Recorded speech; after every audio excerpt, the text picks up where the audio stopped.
Imagine you are sitting on a witness stand. You're in a crowded courtroom. Oh, that is a stressful scenario right out of the gate. Right. The tension in the room is just palpable.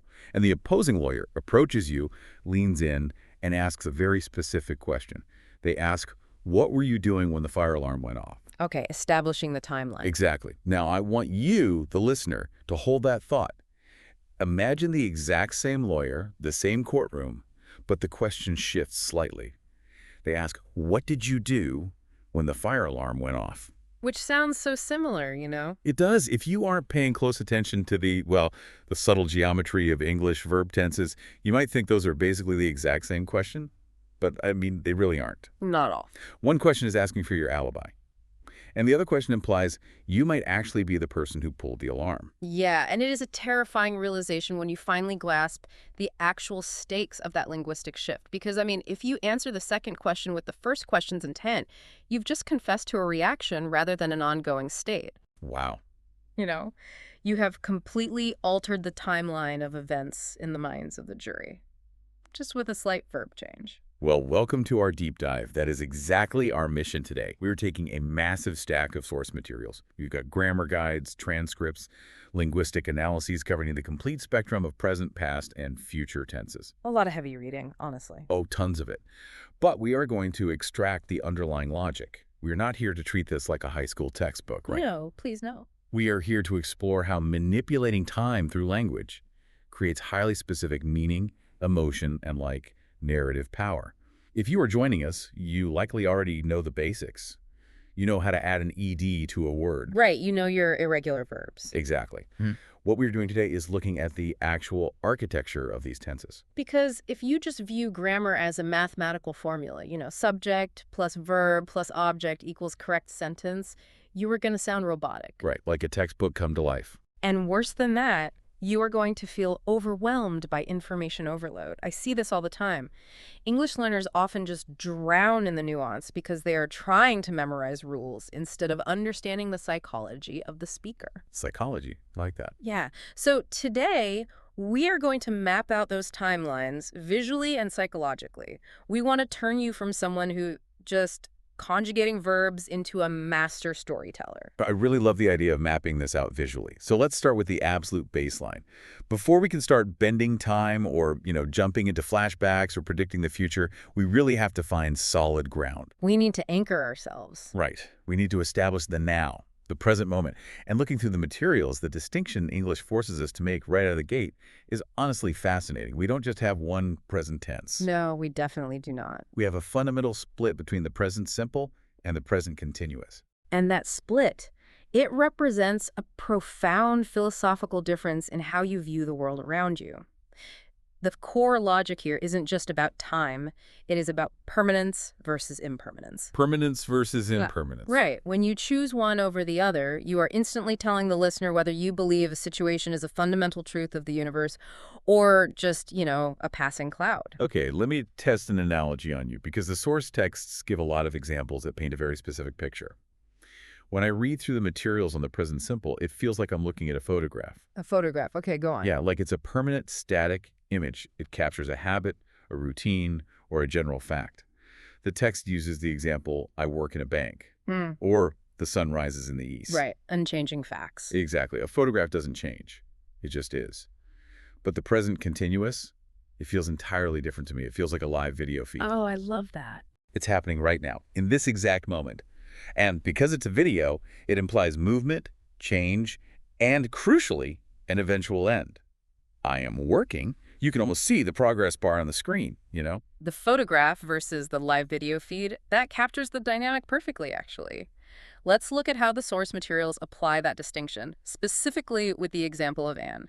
The text gives us the sentence, Anne plays tennis every weekend. That's the photograph. Present simple. We aren't saying Anne is literally holding a tennis racket right at this very second. Right, she might be sleeping. Exactly.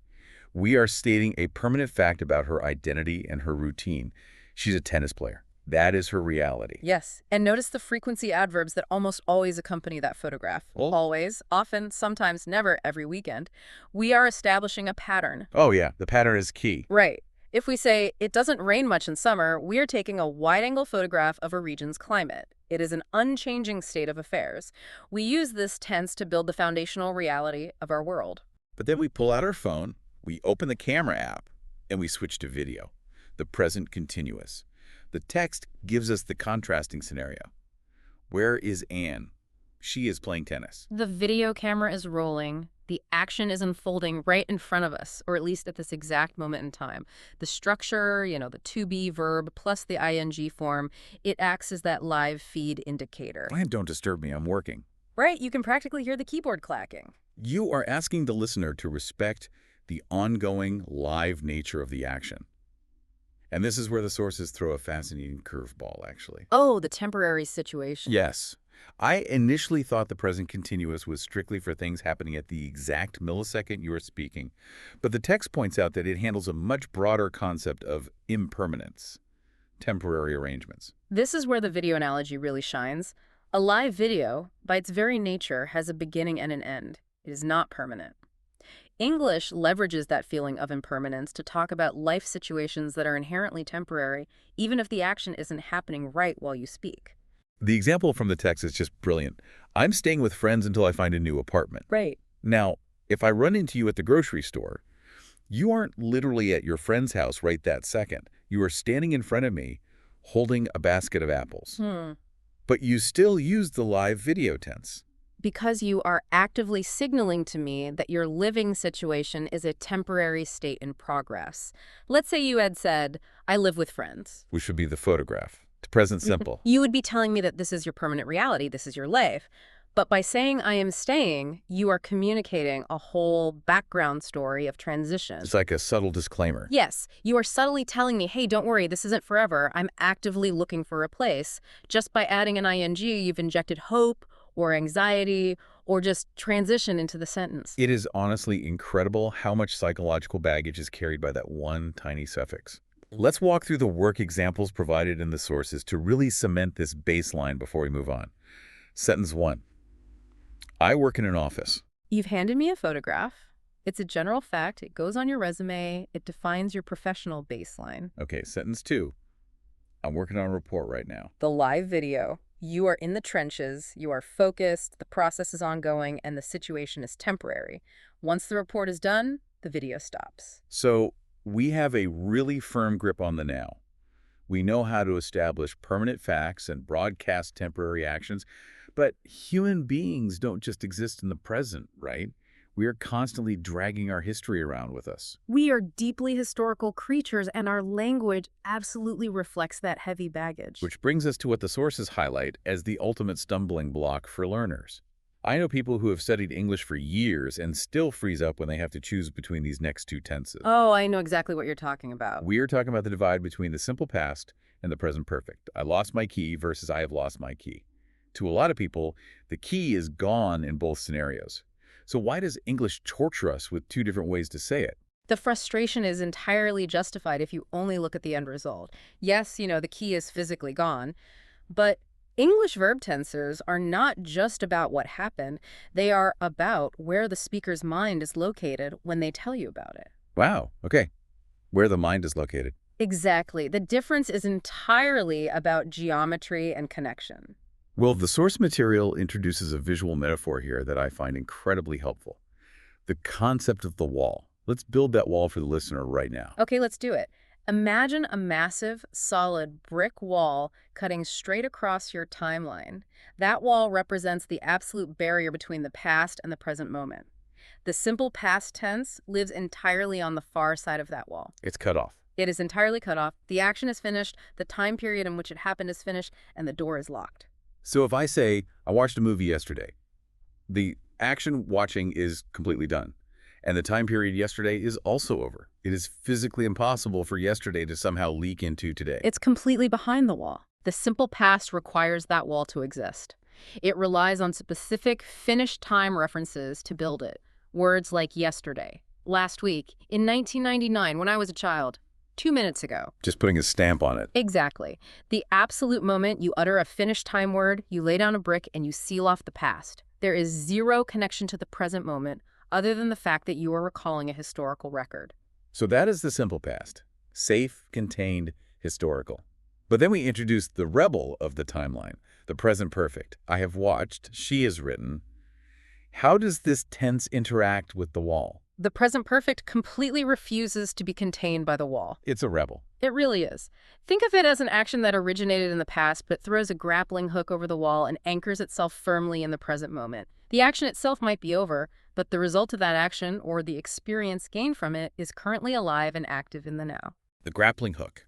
I really love that visual. It bridges the divide. But this creates a massive structural hazard, doesn't it? Which leads us to the cardinal rule of English grammar.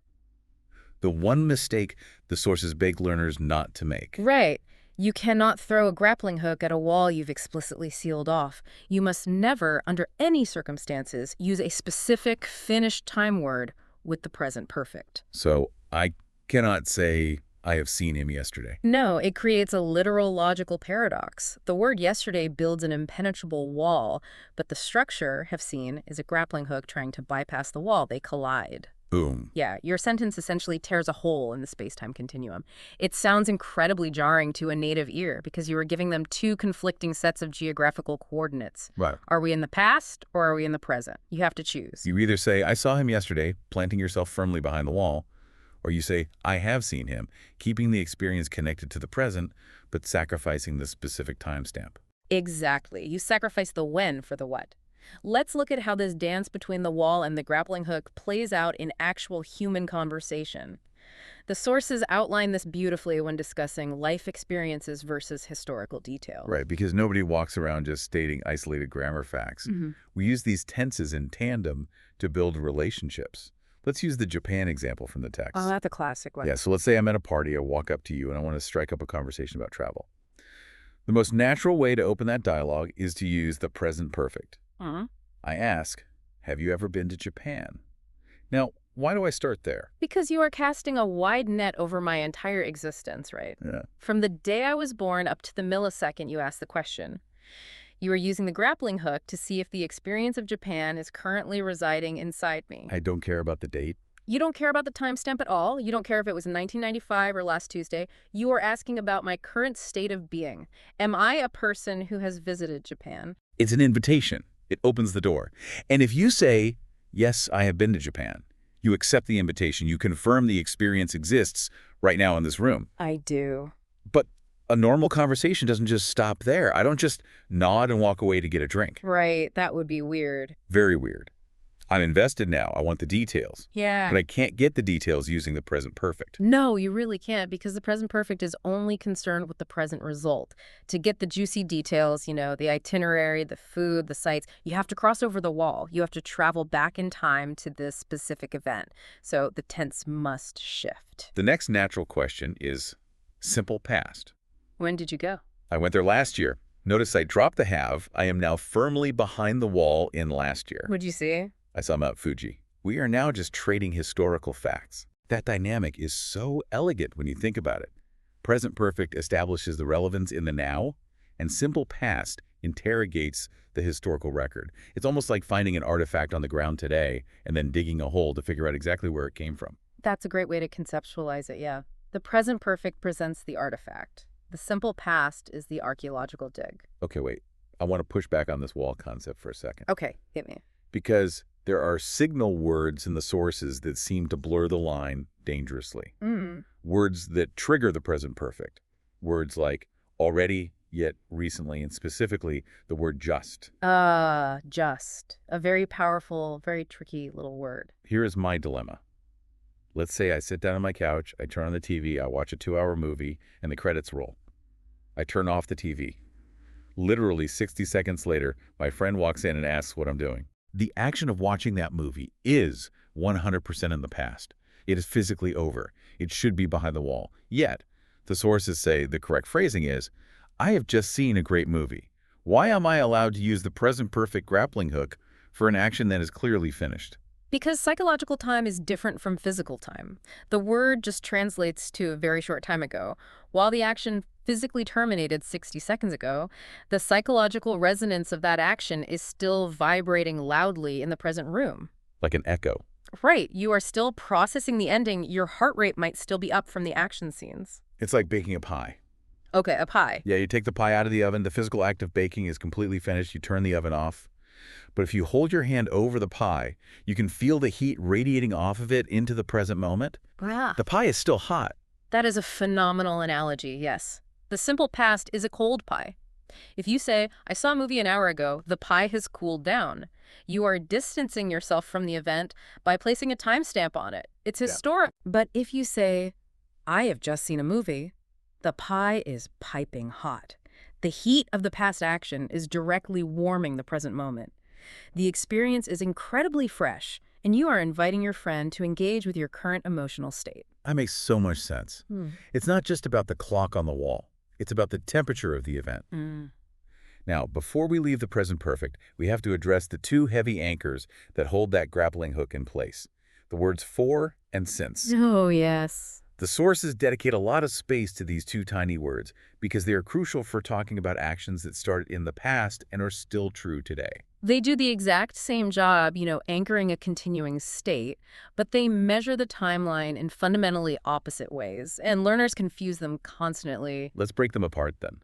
The rule in the text is use for with a period of time and since with a specific starting point. Think of it spatially. For is a measuring tape. You pull the tape out to measure the total duration of the event for 3 years, for 10 minutes, for a long time. It cares about the volume. Exactly. It cares about the volume of time. I have lived here for 5 years.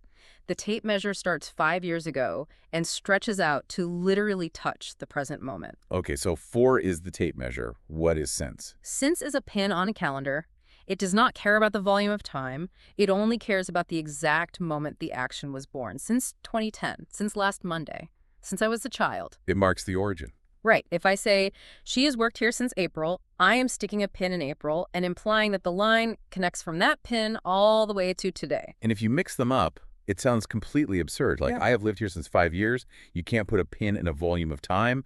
Or, I lived here for 2010. You can't measure a duration with a single calendar date. Exactly. Tape measure versus calendar pin. You just have to keep those tools separate in your mind. So we've successfully mapped how the past connects to the present, focusing heavily on the result, the experience, or a continuing state. But sometimes, the universe doesn't care about the neat, finished result. Sure. Sometimes the result is completely irrelevant, and the process is everything. What if the action itself was a long, exhausting, messy grind? Now we are shifting gears. We are moving from the present perfect simple to the present perfect continuous. We are looking at the engine of duration. Let's look at the structure first, just so we are grounded. The present perfect simple was have plus the past participle, I have done. The present perfect continuous adds a whole new layer. It's have or has plus been plus the ing form of the verb, I have been doing. And there's our old friend, the ing. Right, that extra ing brings back our live video feel, doesn't it? It does, absolutely. It focuses the listener's attention entirely on the process. It emphasizes the duration of an activity that started in the past and either is still happening right now or, and this is crucial, has just recently started. Let's use an analogy based on the painting examples in the source text, because Yeah. the visual contrast here is just stark. Okay, paint the picture for me. All right, let's say I'm coming over to visit my friend Mark. I walk into his house, and Mark is standing in the living room. He's wearing a perfectly clean white shirt, drinking an espresso, looking very relaxed. Very civilized. Very. He points to the walls. They are a brilliant, flawless new shade of blue. He turns to me and says, I have painted the room. Present perfect simple. He is presenting the artifact. The action is entirely over, and the focus is 100% on the pristine, finished result. The room is blue now. That is all that matters. But let's rewind and walk into a totally different scenario. Yeah. I walk into Mark's house. Mark is not drinking espresso. Mark is wearing torn overalls, absolutely covered in blue paint splatters. Oh, no. There's paint in his hair. He is sweating. He looks exhausted, and he's holding a dripping roller. I look at him, and the first thing out of my mouth isn't about the walls. It's about him. I would say, Mark, you have been painting. Present perfect continuous. You have walked in on the immediate aftermath to grueling process. Notice that in the scenario, it doesn't even matter if the room is finished. Right. He might only be halfway done. Exactly. Maybe only 3 walls are blue. Maybe he just started the ceiling. The completion of the task is completely irrelevant. The focus is entirely on the messy, exhausting, undeniable reality of the activity itself. The sources highlight a really powerful mechanism here, which is cause and effect. The present perfect continuous is the ultimate tool for explaining why the present moment looks the way it does. It identifies the engine that was running to produce the current environment. It answers the unspoken question, what on earth happened here? Yes. Let's run through some rapid-fire scenarios from the text to test this. I look out the window. There are giant puddles in the street, the trees are dripping, and the sky is gray. The unspoken question is, why is the ground soaking wet? The engine that produced that result was the rain. It has been raining. The continuous activity recently stopped, but the physical evidence is literally everywhere. I see my colleague in the hallway. He is leaning against the wall, panting, completely out of breath. His face is red. Why is he out of breath? He has been running. The physical state of exhaustion is the direct effect of the continuous past process. It's like being a detective. The present perfect continuous allows you to look at a present clue, exhaustion, wet streets, paint-covered overalls, and reconstruct the immediate past activity that caused it. And just like the simple perfect, we can use our tape measure and our calendar pin here too. We have been waiting for 2 hours. The tape measure emphasizes the painful duration of the wait. Right. I have been studying English since 2020. The calendar pin marks the beginning of the long, ongoing process that brings you to this current level of fluency. Okay, let's bring back our work examples. This is the ultimate test to see if we can juggle these 4 lenses we've established. Let's layer them up. Sentence 1, I work in an office. The photograph. Present simple. The permanent reality of my employment. Sentence 2, I'm working on a report right now. The live video feed. Present continuous. The temporary, immediate action unfolding at my desk. Sentence 3, I have finished the report. The grappling hook.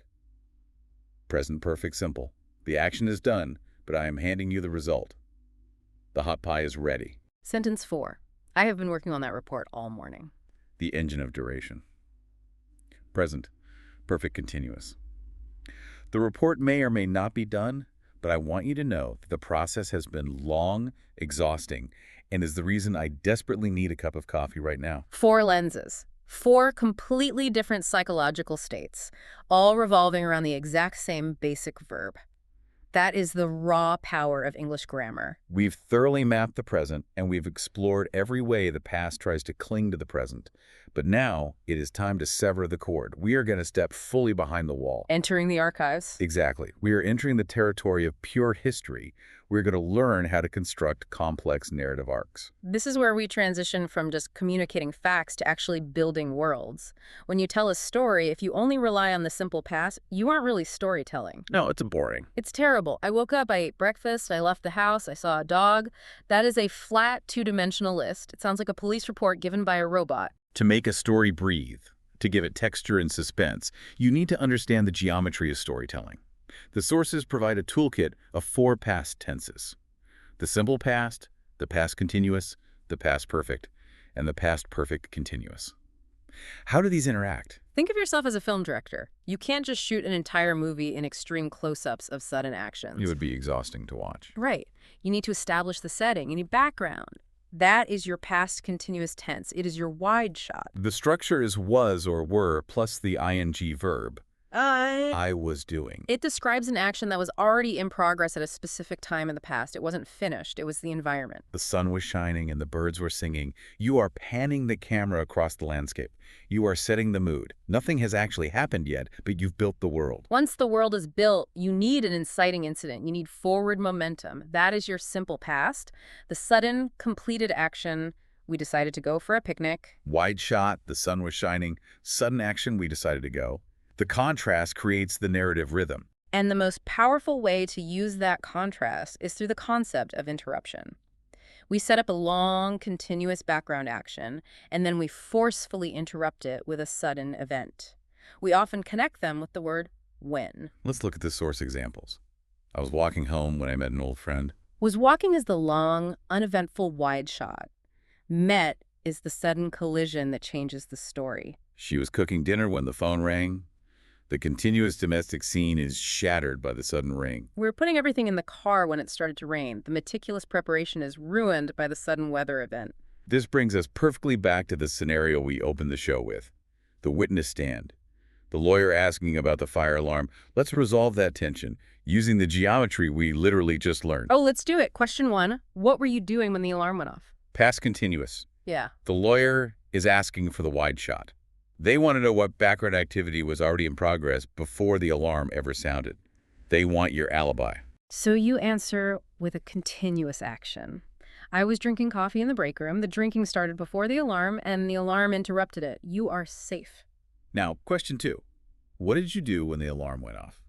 Simple past. The lawyer is asking for a sequence of completed events. They are treating the alarm not as an interruption, but as a trigger. First, the alarm sounded, and then, what was your sudden reaction? So if you answer, I hid in the closet or I grabbed the files, you are establishing a chronological chain of events. Alarm first, action second. If you aren't careful, you might confess to a reaction that looks incredibly suspicious. The tense completely rewrites the timeline of cause and effect. It's Yeah. brilliant. But a good story isn't just a straight line of interruptions. Sometimes a director needs to show you something that happened long before the current scene to explain why the characters are acting a certain way. We need to jump back in time. We need a flashback. And the toolkit gives us the past perfect tense for exactly this purpose. The past before the past. The structure is had plus the past participle, I had done. You use it when you are already telling a story in the past, but you need to reference an event that happened even earlier, just to clarify the order of operations. The sources use a great example about a party. Let's break down the timeline. Last Saturday, Sarah went to a party. Paul also went to that same party, but they didn't see each other. Why? We need to look at the timestamps.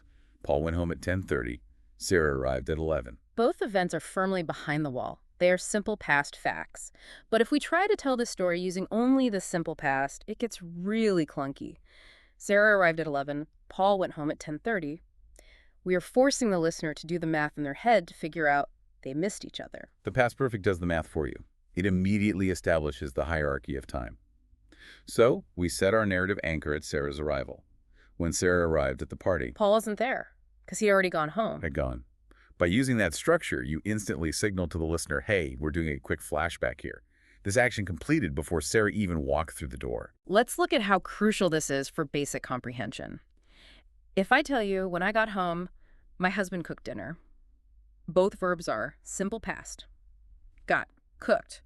What image does that put in your head? It puts them in chronological order. First, you opened the front door, walked in, took off your coat. Second, your husband saw you, walked to the kitchen, grabbed a frying pan, and started cooking. Right. But what if I wanted to say that the food was hot and ready on the table the moment I walked in? The simple past totally fails me. I have to use the flashback. When I got home, my husband had cooked dinner. Had cooked. Yeah. He did the work in the past before your past arrival.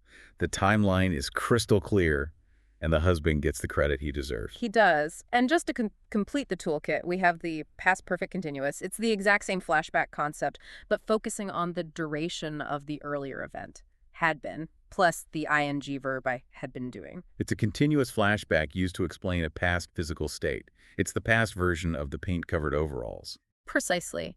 If I say Anne was exhausted yesterday, I am setting a past state. Why was she exhausted? Because she had been playing tennis all afternoon. The long, continuous engine of playing tennis caused her past exhaustion. Okay, we have all 4 tools: the wide shot, the sudden action, the simple flashback, and the continuous flashback. The sources provide a masterclass example of a complex narrative arc. I want to see if we can dissect it, sentence by sentence, and uncover the architecture. Let's call it the messy house. Oh, I love this example because it shows how natively we blend these tenses without even thinking about it. Let's assume the roles. We are parents, we left our teenagers at home, and we return late at night. We open the front door. Sentence 1. The house was a complete mess. Simple past. We established the baseline reality at our specific time of arrival. We've dropped our anchor. But we need to play detective. Why is it a mess? We need to trigger the flashback. Sentence 2. The children had had a party while we were out. Notice the double had. Had. It sounds strange, but it's perfect grammar. The first had is the past perfect helper verb. The second had is the past participle of have, like to have a party. We are flashing back to the unauthorized event that occurred before our arrival. And notice the clause while we were out, a continuous background state framing the flashback. Sentence 3. We dig into the specific evidence of the flashback. They had eaten all the food and had drunk all the soda. More past perfect. Completed actions in the past before the past. The fridge is empty upon our arrival because of these earlier actions. Sentence 4. A specific act of destruction. Someone had broken a vase. Past perfect again. The vase didn't shatter when we walked in. It shattered during the flashback period. Sentence 5 highlights their failure. They hadn't cleaned anything up. A negative past perfect. The absence of an action prior to our arrival. And sentence 6, the emotional climax. We were furious because we had asked them to be responsible before we left. Beautiful structure. We were furious. Simple past. That is our immediate reaction standing in the doorway. Because we had asked them past perfect, flashing all the way back to the morning, before the party, before the mess, to the initial instruction that was violated. If you try to tell that story using only the simple past, the house was a mess, the children had a party, they ate the food, they broke a vase, we were furious, it sounds like a toddler recounting their It day. really does. But by layering the tenses, you build a three-dimensional world of cause, effect, betrayal, and consequence. It's truly architectural. And before we leave the past entirely, there is a tiny but vital structure mentioned in the sources. The architecture of unfulfilled intentions. Past plans. Does it get a structure? Right. It allows you to express a trajectory that was set in the past, but was somehow derailed before it could become reality. I was going to call you, but my phone died. It's such a human structure. It excuses our failures. I thought it was going to rain, so I brought an umbrella, but the sun came out. It shows the listener our internal prediction model, even when the prediction was entirely wrong. It adds an incredible layer of relatability to any narrative. You aren't just recounting facts, you are recounting your hopes and miscalculations. So we have built entire worlds behind the wall. We've mastered the present moment. But human beings are obsessed with what hasn't happened yet, right? We are obsessed with the future. How does English map out a timeline that literally doesn't exist? The geometry changes entirely. When learners look at the English future tenses, they often recoil. We have will, we have be going to, we can use the present continuous, the simple present, the future continuous, and the future perfect. It seems like a ridiculous amount of tools for something we can't even guarantee will happen. But reading through the materials, that uncertainty is exactly why we need so many tools. Because the future isn't a landscape of facts, it's a landscape of psychology. That tense we choose doesn't reveal what will happen, it reveals our mindset right now. It reveals our level of certainty, our intention, and the evidence we possess. Mindset over time. That is the perfect distillation of the future tense. Let's analyze the two heavy hitters first, the titans of tomorrow. Will versus going to. Let's start with will. The structure is simple, will plus the base verb. I will go. The sources paint will as the great improviser. We use it for spontaneous decisions made at the exact millisecond we are speaking. It's the instant reaction. You don't have a plan. You are improvising. You are sitting in your living room and suddenly the phone rings. You didn't plan for the phone to ring. You just react. You say, I'll get it. I will get it. You are at a restaurant. The waiter approaches. You haven't looked at the menu until this second. You scan it, and you make a spontaneous choice. I'll have the pasta. It's instinctual. We also use will for predictions, but specifically predictions that are just guesses, beliefs, or opinions. You don't have hard data. You just have a feeling. I think it will rain tomorrow. I'm sure you will pass your exam. It's a projection of your internal belief system. And because it's tied to belief in internal resolve, will is the tense of promises and offers. It carries a heavy emotional weight. I will always love you. You can't say, I am going to always love you. It sounds too calculated. I'll help you carry those bags. It's an immediate offer of assistance. I found a really quirky detail in the sources regarding the negative form of will. Will not or won't. The text says we use it to express absolute refusal, but not just human refusal, inanimate refusal. Yes, when things stubbornly refuse to cooperate, my son won't eat his vegetables, that's human defiance. But you can also say, the car won't start. You are personifying the car. You are attributing stubborn intention to machine. This jar won't open. It's a fantastic linguistic quirk. So will is spontaneous, belief-driven, emotional, and sometimes stubborn. Now, contrast that with be going to.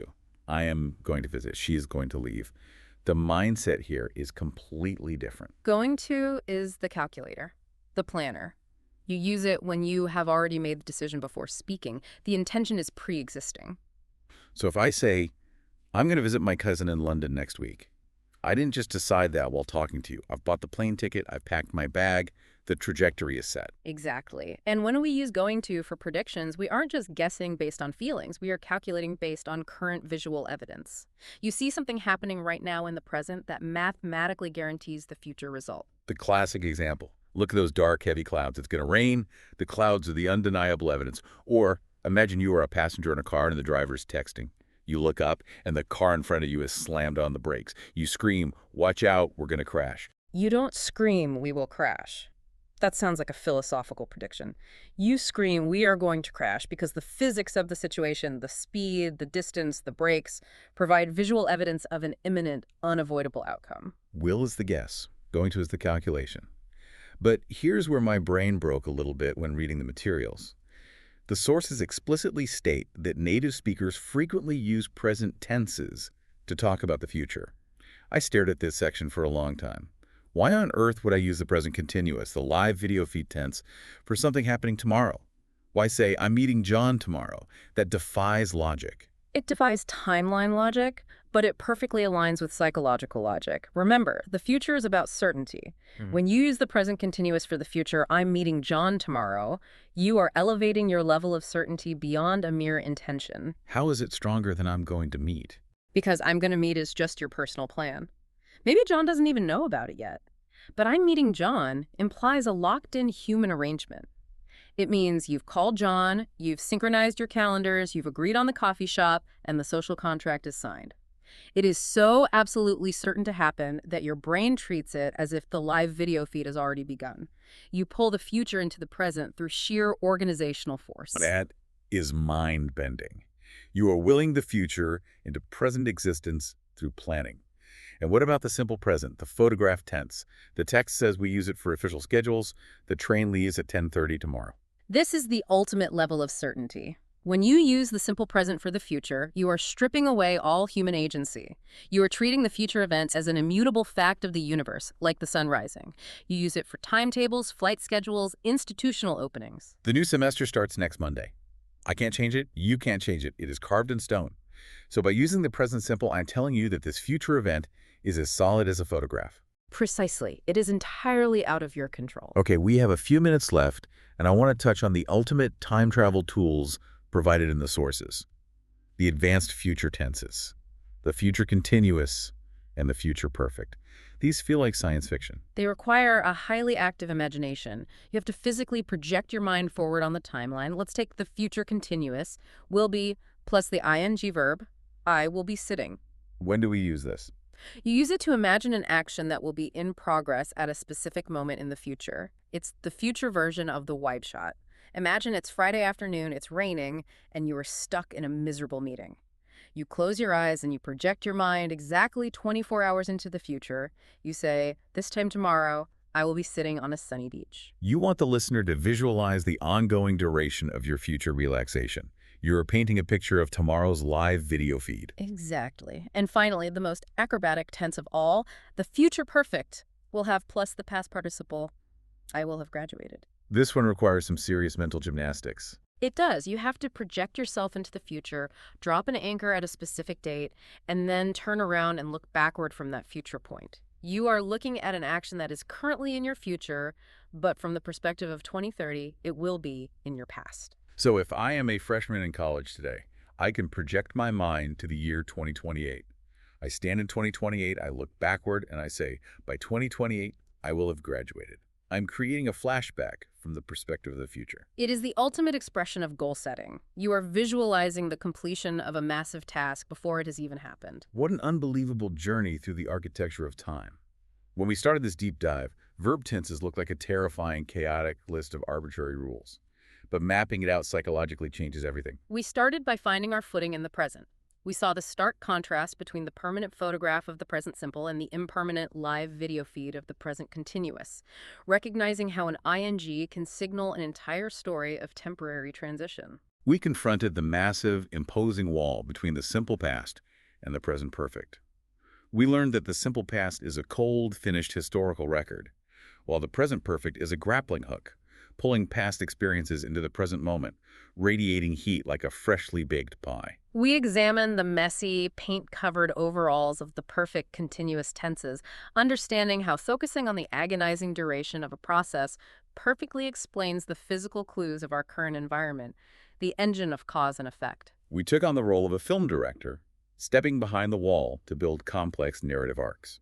We layered the wide shots of the past continuous, the sudden interruptions of the simple past, and the vital flashbacks of the past perfect to build a three-dimensional story of a messy house and furious parents. And finally, we decoded the subjective geometry of the future. We realized that choosing between will, going to, or a present tense isn't about predicting facts. It is about revealing our internal mindset.